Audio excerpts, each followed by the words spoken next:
everyone, it's Melissa. Today I wanted to say a big thank you to everyone for all of your kind words of support for Doug especially, and for me, and the loss of his mother. He was the youngest of four and the baby of the family, so you can imagine how his mom felt about him. So, you know, it's going to be hard for him, but he's doing well. He's got bronchitis at the moment, but other than that, he's doing well and, you know, coming to terms with his grief. So I appreciate all your prayers because it really, really helps so much. I wanted to start a little two-part series about skincare. I'm just an average, very average person. I'm not any kind of skincare expert whatsoever. I have never studied skincare. I don't know a lot about it. But I am 60, so I've been taking care of my skin for a really, really long time and been very earnest about it. I have made a decision not to get Botox or fillers or have any kind of surgery. Not because I think there's anything wrong with it. I think whatever makes a woman feel their best is exactly what they should do. But I do have a very serious autoimmune disease that I have been sick from for years, Crohn's disease, and I'm really, really afraid that injecting Botox or fillers or any kind of foreign substance in my body would just not be good for me. And it's most important for me to have really, really good health, because if I don't have good health, then I'm not going to be a happy person. So that's the decision I've made, not because I think there's anything wrong with it, but because it's just something that, for my own health, I think is probably for the best. So therefore, I have really, really thought about skincare because that's going to be my only option to looking my best as I age. So even though I'm not an expert, I've really, really experimented and studied my skin and thought about it, and so I thought I would share some of the things that I've discovered. I'm going to do this in two parts. The first part is just going to be some talking points that I wanted to sort of discuss with you, and the second part is going to be actual skincare, what I do.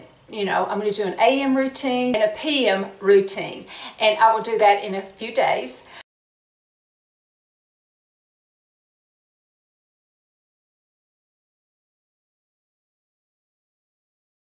Okay, my first talking point is know your skin. I think I've said this in another video. When I was about 21 years old, I looked at my skin and I thought, what do I want my skin to look like when I'm a very old woman? So I sort of made a decision then that I wanted to really think about my skin over the years and keep an eye on it and study it and really get to know it. And like I've said, not in a vain way and not in a critical way like, oh, I hate my skin, but in a way that I could be aware of when changes happened, when maybe I got acne, when I started getting wrinkles, so I could just sort of keep on top of things and study what to do. So I think the first most important thing is to know your skin, to maybe do a few little experiments on your skin, to know how your skin is going to react, to know whether your skin is oily, if it's dry, what it needs, different aspects. So therefore, if you know your skin pretty early, you will know how it's going to react to maybe even different things that come out in the future in skincare. I can pretty much look at ingredient lists unless it's just something that they've completely discovered brand new. And I can know if it's going to be a good thing and how my skin will react. If it's going to be too heavy, I know my skin's going to be saggy. If it doesn't have enough exfoliation, I know that I'm going to get wrinkles. So just know your skin. That's the first thing. The next thing is think outside the box. And here's an example of this. I knew this woman, I think I was 22 years old, and she just had gorgeous skin. And I asked her one time, I said, what do you use on your skin? And she said, Lava soap. You know, the kind that has the pumice in it. That was back in the 70s, before we knew that much about exfoliation, but that really kind of stuck with me. and sort of motivated me to think, oh, it doesn't have to be traditional, like wash your face, use a toner, use a moisturizer, go to bed.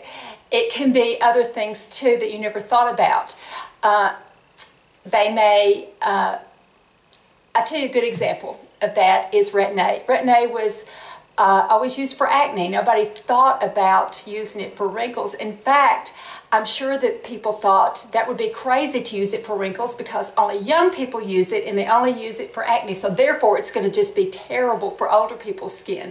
But somebody thought outside the box enough to say, no way, tears may be, you know, let's try it. Let's try it for wrinkles. Maybe it can exfoliate and get rid of some layers and really, really help with anti-aging. And so that's how it got to be such a tool in our anti-aging routines. And part of this is knowing your skin too and thinking outside the box. There might be different parts of your face that actually need different things. Your forehead may be dry. The sides of your face may have spots on it. Through here may be really, really saggy and having wrinkles. So you know, with the saggy part, you may not want to add heavy moisturizer. With the part that is showing a lot of hyperpigmentation problems, then you want to, you know, add something that's going to fade that. With lines up here, you might want to use your Retin-A. So different parts of your skin might need different things. So that's sort of thinking outside the box too. It just goes back, I think, to knowing your skin and not being afraid to do a little bit of experimenting on yourself. Of course, within reason, you know, you don't want to put crazy things on your skin. But if it's something that doesn't seem to be harmful and doesn't cost you too much money, you know, you might want to experiment a little bit and think outside the box. The next one is talk to people on the street. And what I mean by that is maybe if you're in the grocery store, if you're out someplace and you see a woman with beautiful skin, go up and compliment her. I have done this numerous times and I have never been insulted or said, you know, mind your own business. I've always received a thank you, and when I have said, please tell me what you use on your skin, it is beautiful.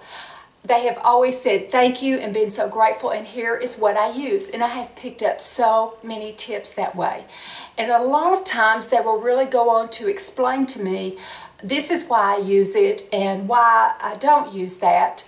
And we've gotten into discussions and shared ideas of things that have worked for us, and we've compared our skin tone and our age and stuff like that. So that has been really, really, word of mouth and really talking to other women has been just such a valuable tool for me. I'm always amazed at how many beautiful women there are in this world of all ages. Especially as I get older, you know, I see so many beautiful women around me that are aging so beautifully, and I always want to try to pick up what their secrets are because that helps me. The next one is study your options. When you hear about skincare that people talk about on YouTube or the internet or something like that, really think about if you think this would be something that you could try. Is it an option for you? Can you afford it?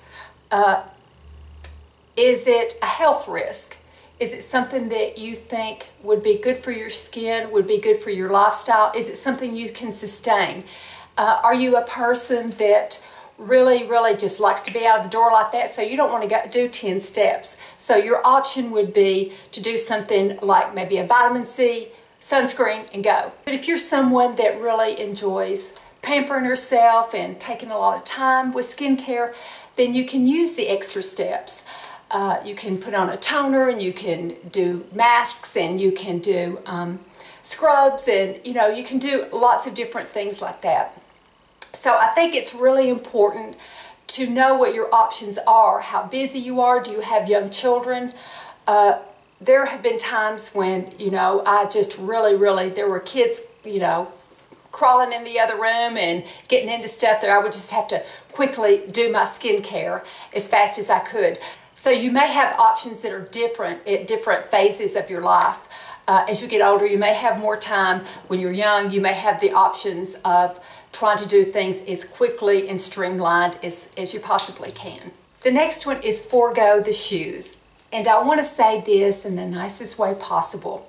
What I mean by this, if you have tried maybe some samples of something that you really, really like, and you know your skin just looked amazing, and you had it right there to buy, or you had a really, really nice pair of shoes that you probably didn't need, maybe think about choosing the skincare. Skincare is the basis of everything. It's the basis of your makeup. It's the basis of feeling good about yourself, of aging the very best that you can. And it's going to help you more in the long run than the more expensive shoes. I'm not talking about giving up clothes. I'm not talking about giving up food. I've been very poor at different times in my life where there was just nothing left until the next paycheck.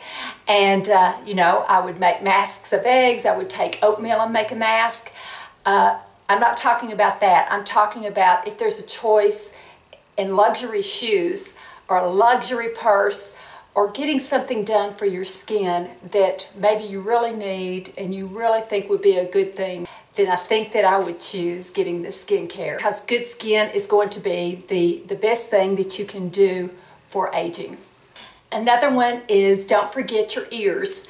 I don't know if you've noticed or not, but really I've seen some really elderly people that had horrible things on their ears. It was like horrible spots and things like that, and I just don't want my ears looking that way. So I always carry my skincare, my Retin-A or whatever, out to my ears and put them all around. I always put sunblock on my ears and also on the back of my neck too, because I think sometimes we can forget that. But the ears especially, I have this thing about it because I've seen so many people older people that I've noticed their ears, maybe their skin looks okay, but their ears will just be in terrible shape. So don't forget your ears. And you know, people always will usually put skincare on their hands and on their chest and on their neck, and I do all that too. So that's part of knowing your skin and what different parts of your skin need. The next one is sleep on your back. It's a hard one to do, and I don't always do it. Sometimes I'll wake up and I'm sleeping on my side. But if you sleep on your back, it just feels like to me, I don't know if this is true or not, but it feels like to me that you're kind of getting a little bit of an automatic facelift. It's just, you know, you're pulling everything back and everything up. And if you can sleep as flat on your back, I usually try to put a pillow, kind of a flat pillow underneath my neck and sleep as flat as I possibly can. It just feels like, you know, maybe I'm getting a bit of a facelift overnight. I'm letting gravity pull it back. The last one is ask your elders. Chances are your aunt and your mother and other people in your family are going to have similar skin to yours. So if you can pick their brains and find out what has worked for them, it's just going to be very beneficial to you. Also, I really like to go up to older women, especially those with beautiful skin, and find out what they have used over the years. I hear, you know, so many women use different products, old-fashioned products, different things that they, masks and things that they feel have worked for them.